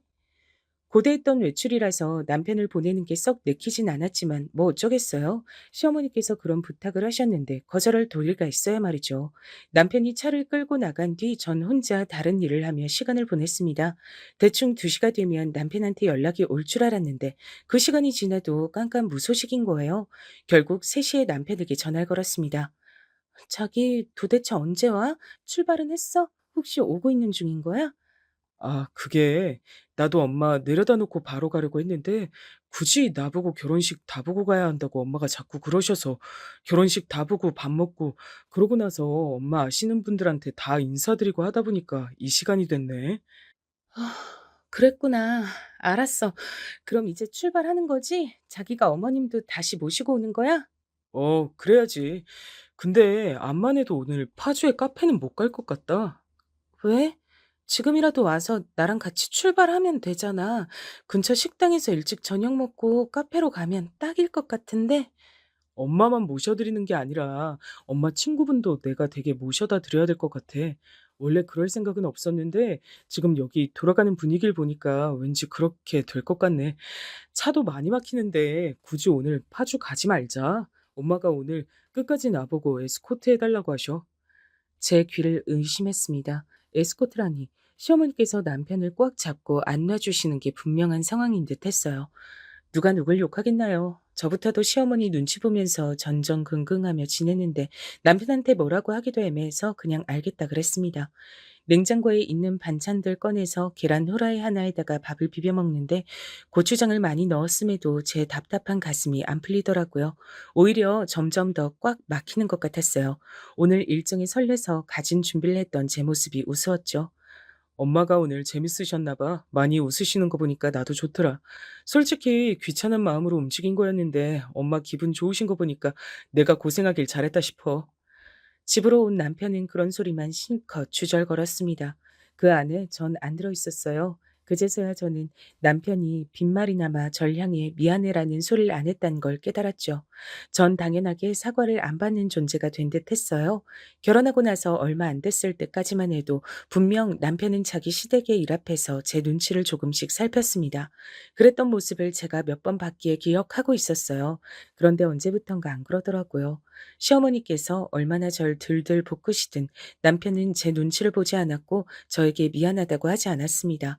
어쩌다 그런 변화가 일어난 것일까 싶어 마음이 축 가라앉았죠. 애초에 시댁하고 안 먼 거리에 신혼집 구한 것부터가 잘못된 것이었나 싶은 생각도 드네. 그땐 시댁에 잘하는 며느리가 될 생각밖에 없어서 멀리 사는 게 더 낫단 생각조차 안 해봤었지. 내가 왜 그랬을까? 괜스레 우울해졌어요. 답답한 가슴을 터뜨릴 구성이 없어서 저는 기껏 남편이 저에게 말을 걸면 단답형으로 대답하고 쌀쌀맞게 구는 것으로 분풀이를 했습니다. 고작 그게 다였네요. 그 정도로 답답하게 착하게 사는 것이 능사인 것 같아서 참고 살았던 저인데 딱 그만큼 꿈틀거리는 것도 시어머니께선 용납하기 싫으셨나 봅니다. 시어머니께 전화가 걸려온 걸 확인하자마자 답답한 가슴이 미친 듯이 쿵쾅거렸는데 전 어느새 싹싹하게 전화를 받고 있었죠. 그런데 저보고 이렇게 물어보시더라고요. 예, 너 왜 삐졌니? 삐지다니 대체 무슨 말씀을 하시는 것까 싶던 찰나 남편이 시어머니 때문에 결혼식장에 가느라 저와 못 놀러 갔던 그걸 염두에 두시는 것 같았어요. 남편이 그새 시어머니께 입을 털었다는 걸 알 수 있었죠. 네? 어머님, 제가 그럴 일이 없는데요. 안 삐졌음. 너 왜 남식이한테 요새 태도가 불손하니? 그래도 되는 거야? 불손하다는 표현에 제 눈썹이 꿈틀거렸습니다. 남편이 위, 제가 아래라는 전제가 깔려있는 표현이었으니까요. 기분이 나빴지만 저는 또 헤헤 웃으면서 아니라고 말씀드렸어요. 아니에요. 뭔가 오해를 하신 모양이에요. 제가 요새 컨디션이 좀 안 좋았는데 그것 때문일까요? 예, 속 좁게 시리 삐지지 마라. 그러고 살지 마. 그러고 설마 삐졌다 하더라도 밥은 옳게 차려줘야 될 거 아니야. 그게 네 의무고 할 일인데 왜 제대로 안 지켜? 내가 꼭 찾아가야겠니? 찾아가서 직접 그 정신머리 교육시켜줘야겠어? 아니요. 제가 알아서 잘하겠습니다. 염려하시게 만들어드려 죄송합니다. 그래. 알아들었을 거라고 믿어도 되겠지? 내가 그때 결혼식 가서 만나는 사람한테마다 네 자랑을 얼마나 했던지 모른다. 근데 네가 나를 실망시키려고 드는 것 같아서 약간 서운해질 뻔했어. 네? 어머님께서 제 자랑을요? 제, 제가 내세울 구석이 없는데. 요리 잘하고 손끝 야무지고 아주 참하다 그랬지? 벼랑간 저는 고작 그런 것에도 기분이 조금 풀려서 시어머니께 감사한 마음마저 들었습니다. 절 좋게 봐주시고 또 제 자랑을 하셨다는 것이 왜 그렇게 뿌듯하던지요. 지금 생각하면 어처구니가 없을 따름이네요. 근데 거기서 다들 하는 소리가 아들만 운전기사로 부려먹고 며느리는 안 불렸다고 하면서 나보고 신세대 시어머니라서 다르긴 다르다며 내가 며느리 편하게 해주는 세련된 시어머니라나 뭐라나 요즘 젊은이들하고 통할 법한 젊은 사고방식을 가졌다나 뭐라나 하여간에 엄청들 떠들더만 나 원참 비행기도 정도껏 태워야지 듣는 사람 낯간지럽게 안 그러니? 그래 놓고서 시어머니께선 당신의 자랑으로 마무리를 지으셨죠. 거기다 대고 제가 뭐라고 말씀을 드리겠어요. 다들 시어머니의 좋은 부분을 알아보고 그런 소리를 한 것 같다고 알랑방귀나 또 끼어드리는 수밖에 없었죠.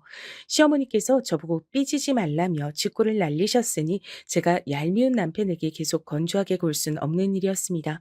일단 밥을 신경 써서 차려줬더니 표정이 풀어지더라고요. 시어머니고 남편이고 희한하게 밥에 집착하는 것 같았어요. 밥 좀 차려주고 말을 길게 대답했더니 남편은 우쭐하는 반응을 보였습니다. 그럼 그렇지라는 반응 같아서 기분은 별로였으나 해집고 싶지 않아서 저는 가만히 있었어요. 하지만 저의 이런 답답한 면모에 제대로 된 균열을 일으키는 일이 그로부터 얼마 지나지 않아 발생했습니다. 제가 길을 가다가 넘어져서 양 손목이 시큰시큰할 때였어요. 넘어지니까 반사적으로 팔을 뻗어 바닥을 짚다가 그렇게 된 거였죠. 많이 아픈 건 아니라 병원엔 안 갔는데 시큰거리니까 신경이 쓰여서 손목을 조심하고 있었건만 이런 전화가 걸려온 거예요. 예, 김장은 해야지. 언제 오겠단 말이 없네. 내일 11시까지 와라. 시어머니의 목소리를 듣자마자 당혹스러워서 별다른 대꾸도 못 해버렸어요. 남편한테 물어봤죠. 김장하자고 하시는데 이거 어떻게 된 일이냐고요. 왜냐면 제가 손목이 안 좋은 상태였으니까요. 근데 남편이 하는 소리가 진짜로 어이없었어요. 아, 내가 당신한테 말 전한다는 걸 깜빡했네. 엄마가 우리 집에 생강 있으면 그것 좀 챙겨서 가져오라 그러셨어. 대파도 있으면 있는 대로 가져오라고 하셨던 것 같고. 나 지금 손목이 너무 안 좋은데 어떻게 김장을 해? 아, 그래도 엄마가 당신하고 김장할 거라고 생각하시고 준비하셨는데 안 가는 건 예의가 아니지. 말도 안 되는 거지. 일단은 가서 손목 좀 그렇다고 말씀드려. 답답한 가슴이 이젠 아예 꽉 막히는 듯 했어요. 당연히 시어머니께서도 제가 사흘 전에 크게 넘어져서 손목이 시큰거린다는 것을 들어서 알고 계셨습니다. 그럼에도 절 부르신 분인데 제가 그 앞에 가서 대체 무슨 말씀을 어떻게 드리겠어요. 전 생강과 대파를 챙겨서 이튿날 시댁으로 갔죠. 손목이 좀 안 좋다면서 만지작거렸더니 시어머니께서 하시던 말씀이 무슨 다 큰 어른이 길을 가다 넘어지냐고 하시면서 덤벙대고 살지 말라고 하셨습니다. 그러면서 저보고 얼른 자리 잡고 앉아 양념 바를 잣을 잡으라고 그러셨죠. 이렇게 김장도 몸소 배워야 하는 거야. 요즘 젊은 것들은 김장을 직접 하기 싫어서 죄다 김치를 사다 먹는다더라. 그럼 영영 김치 못 만드는 거야. 나중에 김장 직접 해 먹고 싶어도 노하우가 없으니까 헤매는 거라고. 중요한 김장을 배워야 할 시간에 카페인지 뭔지 하는 거에 크게 해놓은 곳들만 다니니까 그런 사달이 나지. 하여간 요즘 젊은 것들 김장을 하는 동안에도 시어머니께선 계속 주절주절 말꼬를 이어가셨고 전 그때까지만 해도 별 생각 없이 손목의 통증을 참아가며 작업을 하고 있었습니다. 그런데 제 귀에 갑자기 이런 내용이 들려오는 게 아니겠어요? 우리 아들이 너 그런 데 데려간다 그러길래 내가 얼마나 괘씸하던지. 네? 어, 어디를요? 카페요? 그래. 내가 그거 듣고서 괘씸하고 마음에 안 들었는데 옥진이가 갑자기 아프다길래 옳았구나 싶어 차라리 잘 됐구나 싶어서 그날 우리 아들을 내 옆구리에 딱 끼고 지낸 거잖아. 너하고 카페 나들이나 멀리 다닌다고 하니까 어찌나 마음에 안 들던지. 그 소리에 제가 충격을 안 받을 수가 없었어요. 경기도 파주의 카페 나들이를 가려다가 무산되었던 그날, 시어머니께서 일부러 작정을 하시고 그렇게 행동하셨던 겁니다. 제가 당신의 아들과 요즘 젊은 사람들한테 인기가 있고 유행이란 카페에 가는 게 얄밉고 싫어서요.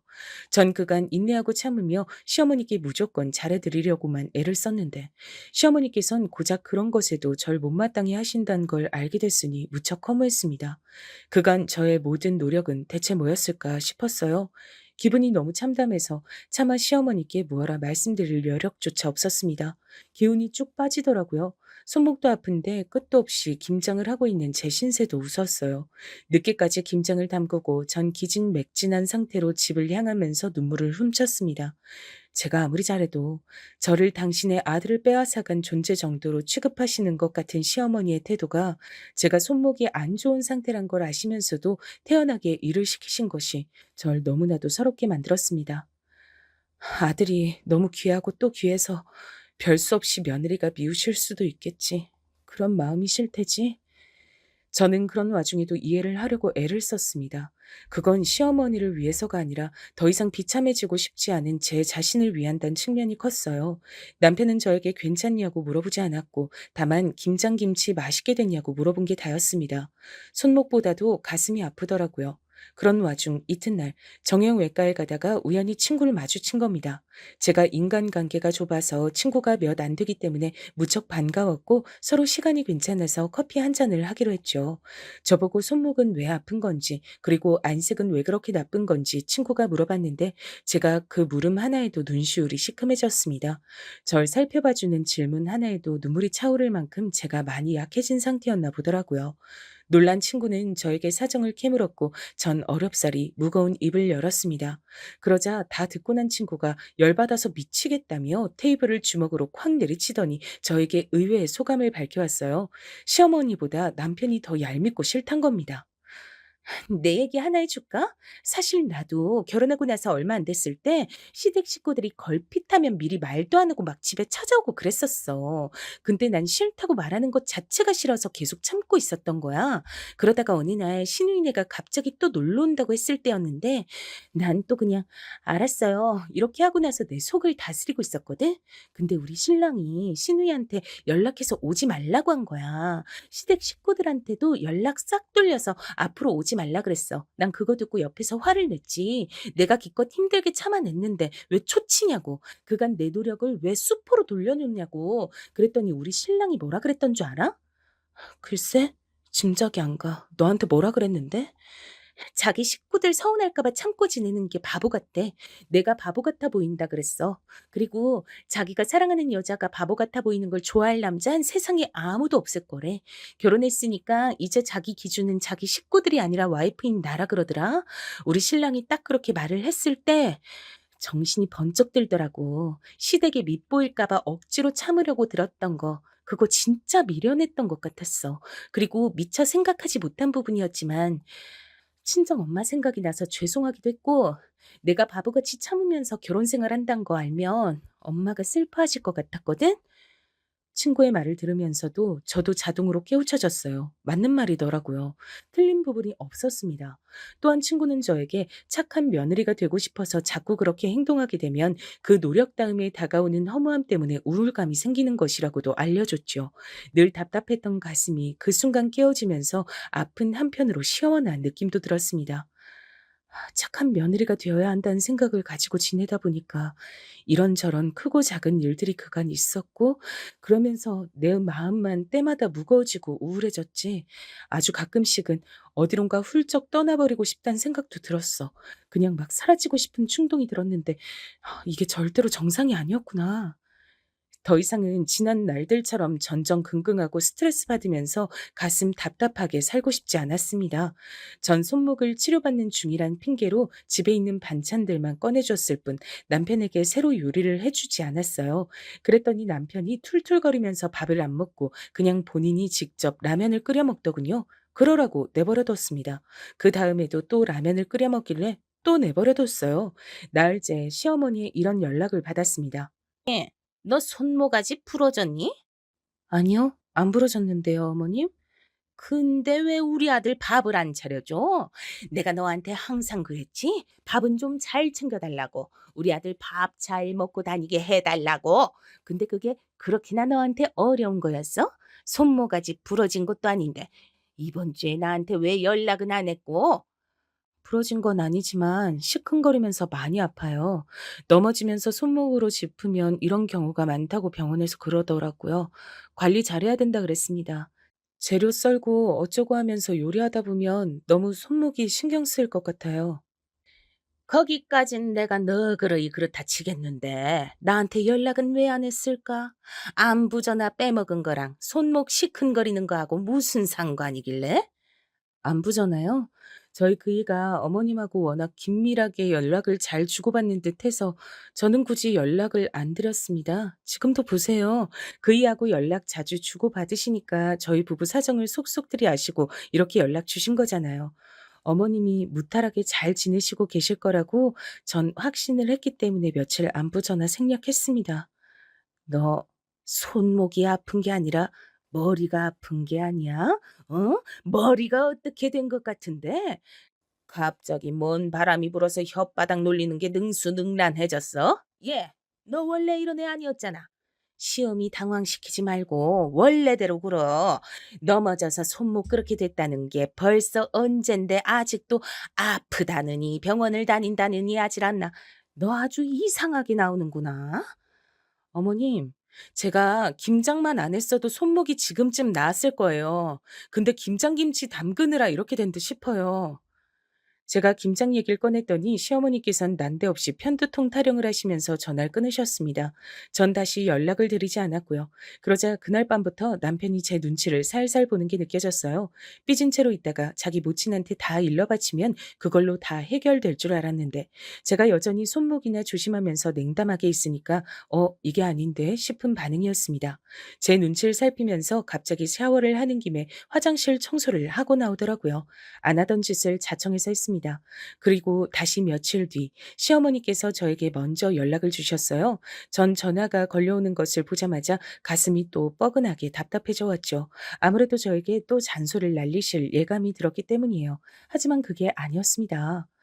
예, 생각해보니까 우리 아들이 이번엔 잘못했다. 손목 아프단 사람이 옆에 있는데 돌봐주진 못할 망정 혼자 그렇게 뻗대고 있었다니. 네가 서운했겠어. 아프면 별게 다 서운한 법인데 안 그러니? 네? 그렇죠. 좀 서운하긴 했는데요. 많이 그렇진 않았어요. 의외의 소리를 듣고 나니까 제가 당황해서 저도 모르게 그런 식으로 답을 하고 말았습니다.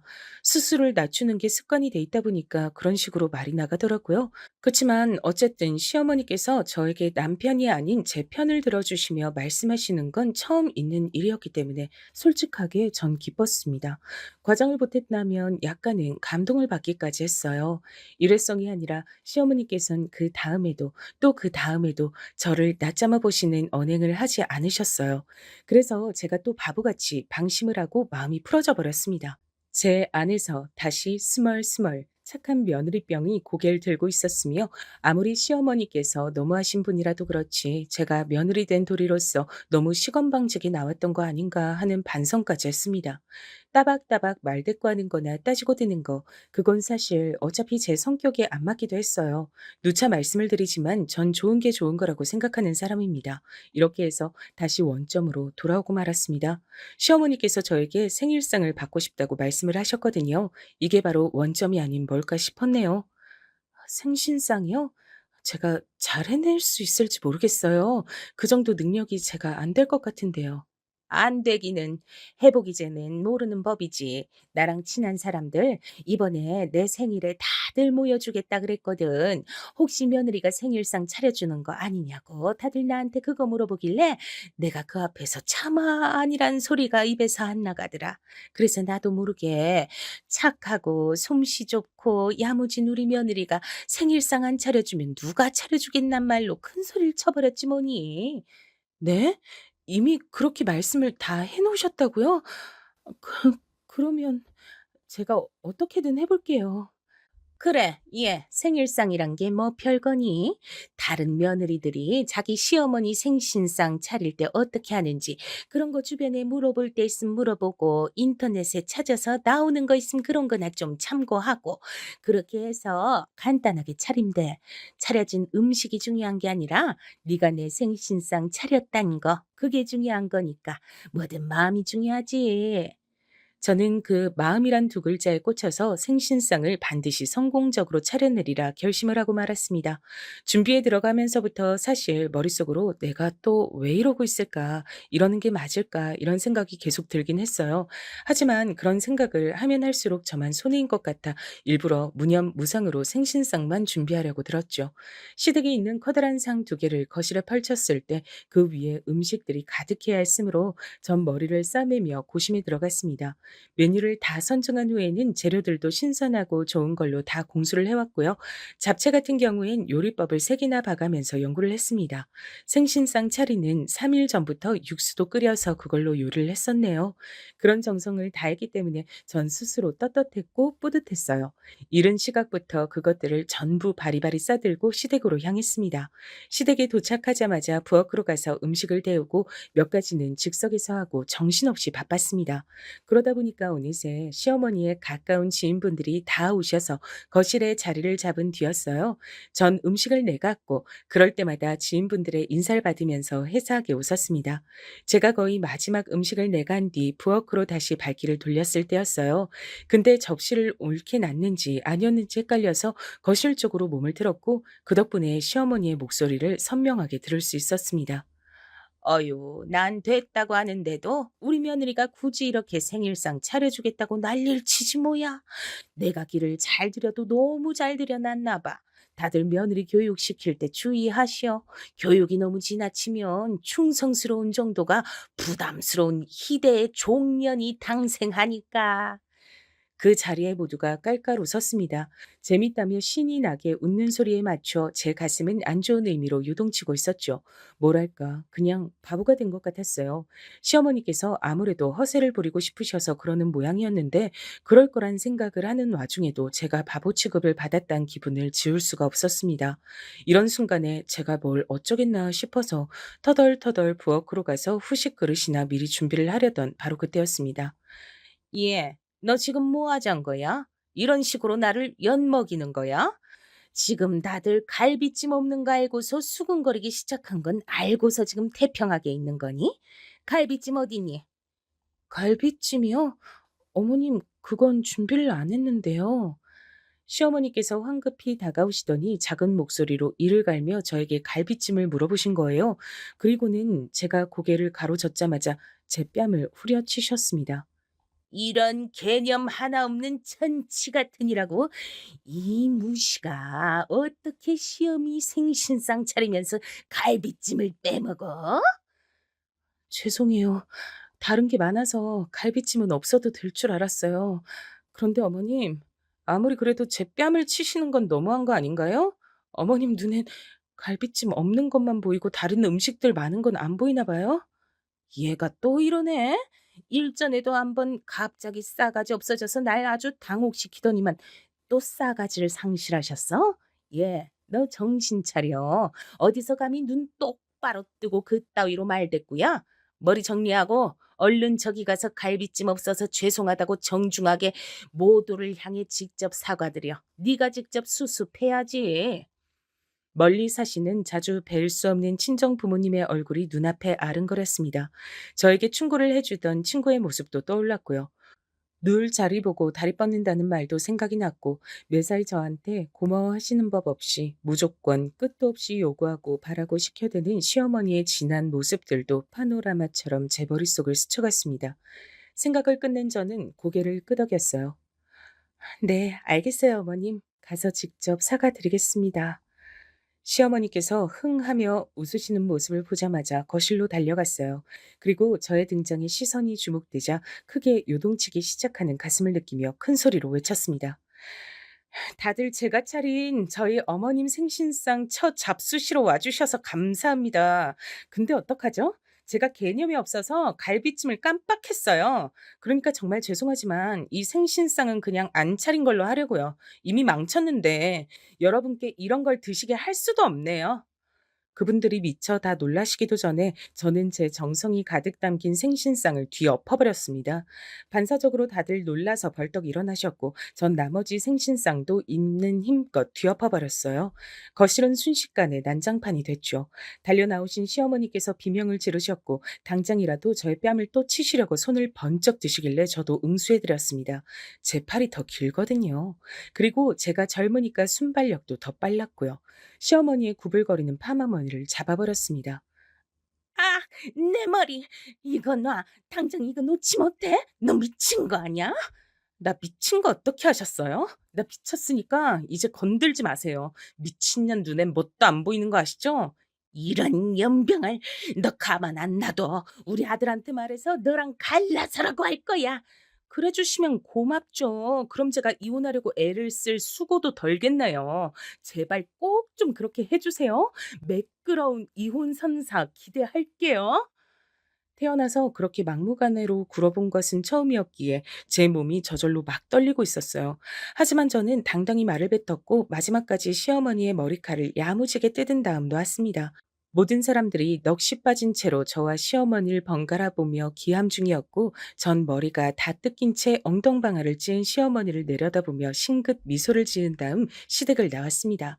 다리가 후들거렸고 심장이 미칠 것처럼 뛰고 있었는데 평생 이렇게 후련한 적은 또 처음이었어요. 이미 시어머니의 생신상을 뒤엎었을 때 남편과 이혼을 각오했단 점도 스스로 깨달았죠. 남편은 저에게 사람이 어떻게 그럴 수가 있냐면서 비난을 해댔어요. 아무리 그래도 어른한테 그래도 돼? 넘지 말아야 할 선이란 게 있어. 우리 엄마 모든 지인들 앞에서 개망신을 준 거잖아. 너 어떻게 그럴 수가 있어? 아, 그럴 수 없는 거였어? 그랬구나. 그럼 이제 우리는 부부로 못 살겠네. 이혼하자. 이견 없지? 이혼? 물론 나도 이혼을 생각하고 있긴 하지만 네가 우리 엄마한테 진심으로 사과를 드리고 잘못을 뉘우친다면 널 용서해 줄 생각이 나는 일단 있어. 난 그럴 생각 없는데. 질척하게 그러지 말고 깔끔하게 이혼해 줘. 만약 나랑 즉각 이혼 안 하면 자기는 천하의 불효자가 되는 거야. 그런 순발력이 어디서 나왔는지 모르겠어요. 제가 그렇게 나오자 남편은 불효자라는 오명을 피하기 위해 순순히 이혼을 해줄 수밖에 없었죠. 막판까지도 남편은 저러다가 이혼 취소해달라고 하겠지 하는 눈빛으로 절 계속 바라봤어요. 하지만 전 무조건 진심이었습니다. 미련이 없었어요. 결혼 생활은 저에게 있어 제 부끄러운 모습만 가득 남긴 안 좋은 과거가 돼버렸으니까요. 진짜로 이혼을 거쳐 남남이 되자 남편이었던 그놈은 왠지 망연자실한 눈치였습니다. 시어머니셨던 그분은 당신의 모든 지인들이 보는 앞에서 개망신을 당하셨단 충격에 계속 헤어나오질 못하고 계셨어요. 여러모로 웃기신 분이었네요. 이혼을 하고 나서 전 친정 식구들과 전보다 자주 교류를 하며 정답게 지냈답니다. 전 남편이 저한테 몇 번 질척거려서 그때마다 냉정하게 쳐내느라 귀찮았네요. 당신의 아들이 저한테 매달린다는 걸 아시고 전 시어머니 그분께서 개거품 물고 뒤집어 주셨단 소소한 뒷얘기가 있네요. 지금 전 굉장히 행복하게 남보단 저 자신을 우선시하며 잘 지내고 있답니다.